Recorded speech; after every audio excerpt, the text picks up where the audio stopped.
Assalamualaikum warahmatullahi wabarakatuh. Kami dari kelompok 1 Paralel Computing A akan mempresentasikan hasil tugas kami yaitu meresum dari materi Getter dan Scatter. Untuk anggota kelompok sendiri ada 4 orang. Yang pertama ada Newslot 5 dengan NIM 202410103006. Yang kedua ada Nabila Salsabila dengan NIM 202410103014. Dan yang ketiga ada Sami Gultom dengan NIM 202410103077. Dan yang terakhir ada Ahmad Aji Setiawan dengan NIM 202410103079.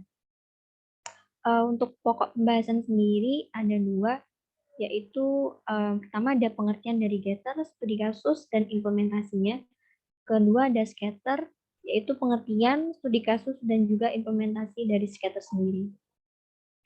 Untuk pengertian dari Getter adalah jenis pengamatan memori yang sering muncul ketika menangani sebuah vektor dalam operasi aljabar linear, di mana ekuivalen vektor dari pengamatan tidak langsung register dengan pengumpulan yang melibatkan pembacaan terindeks dan penulisan indeks pencar.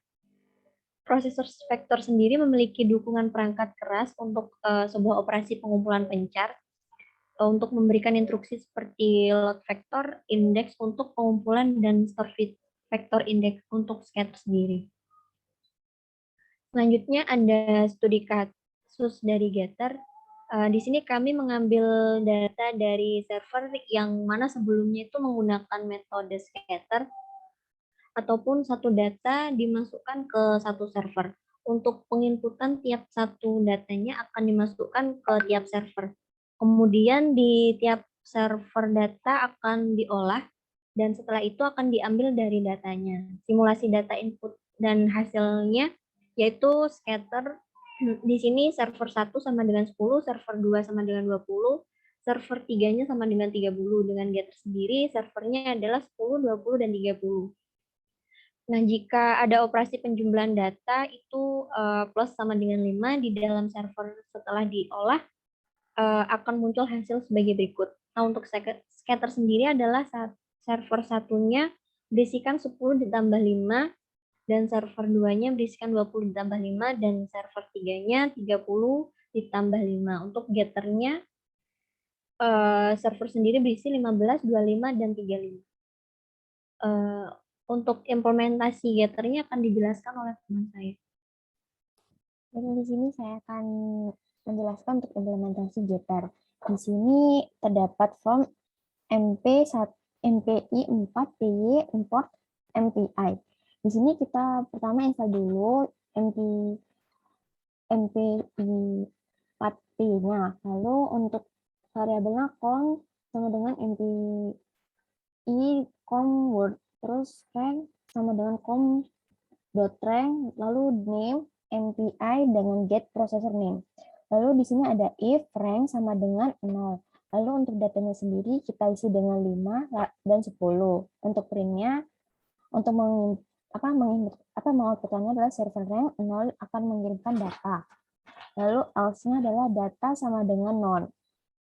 Untuk data sendiri di sini diisi dengan com.setter, lalu data root sama dengan 0. Untuk printnya sendiri name server, lalu dengan memanggil name, lalu rank dengan memanggil rank, dan menerima data untuk memanggil data. Data di sini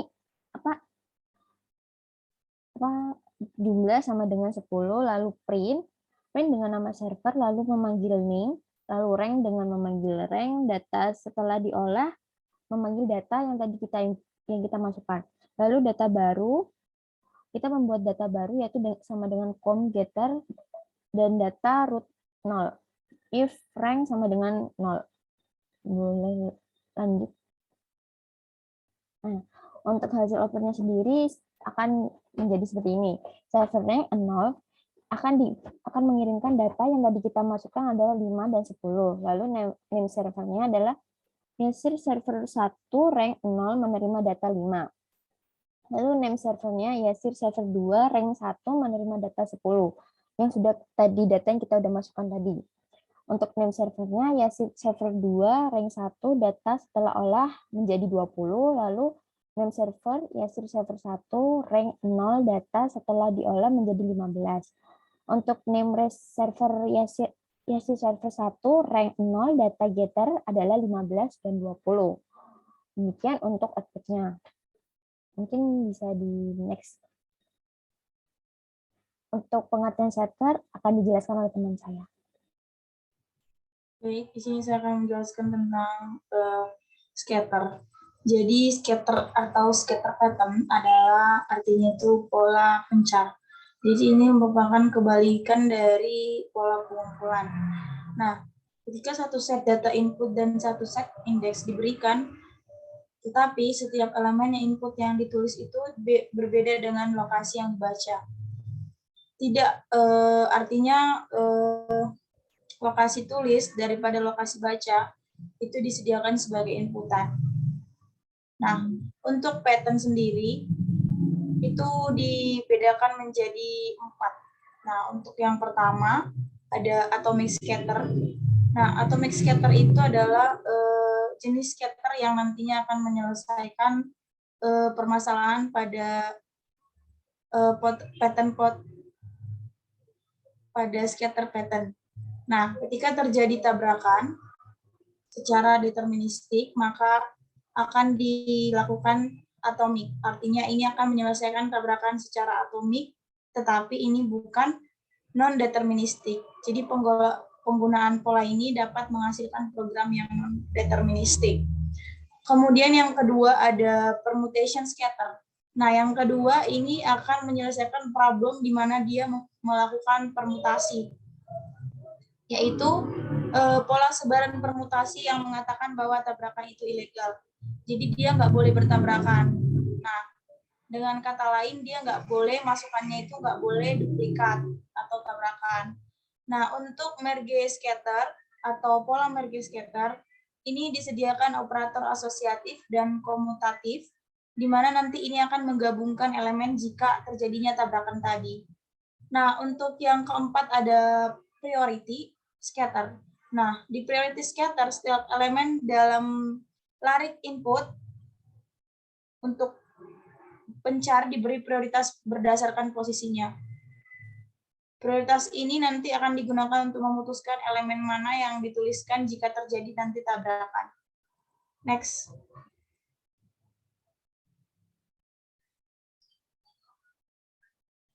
Nah, untuk studi kasusnya langsung aja. Di sini ada seorang permasalahan tentang seorang pengguna internet yang nantinya akan mencoba membandingkan kecepatan dan harga dari WiFi dan SIM card dengan tujuan nantinya untuk menemukan titik pusat sebuah harga yang mana sebanding dengan kecepatan internet yang diperlukan. Jadi dia membandingkan sesuaikah harganya dan sebandingkah harganya dengan kecepatan WiFi-nya begitu.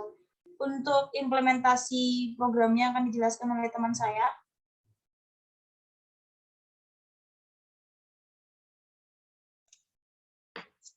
Baik, terima kasih.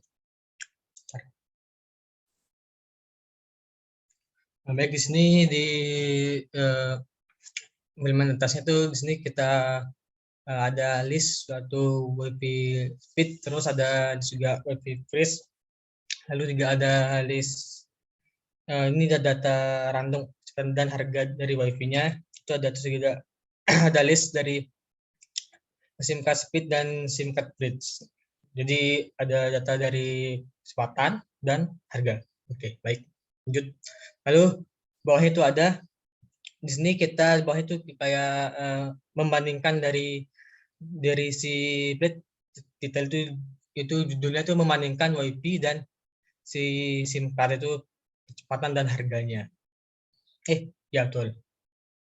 Terus sini ada juga label dari sini juga label tuh kayak dari si label dari ada kayak dari speed dari si WiFi-nya itu. Lalu di sini juga ada label X label tuh kayak yang yang horizontal tuh kayak itu adalah dari speednya. Terus yang Y dari statik dari label tuh yang di sini.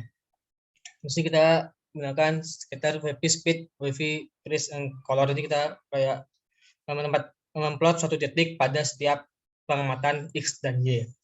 Lalu juga sini ada plot sekitar SIM card speed, SIM card freeze and color base itu juga memplot satu titik pada setiap pengamatan X dan Y juga. Lalu ada Bit Legend, ada WiFi itu sama SIM card itu juga itu dari untuk apa namanya kayak warna dari titik-titik yang titik itu yang dari X dan Y, double X dan Y. Dulu ada patch itu kayak untuk menampilkan hasil dari titiknya setelah di run itu bagaimanakah model dari titik-titiknya yang akan ditampilkan. Ini bisa di next.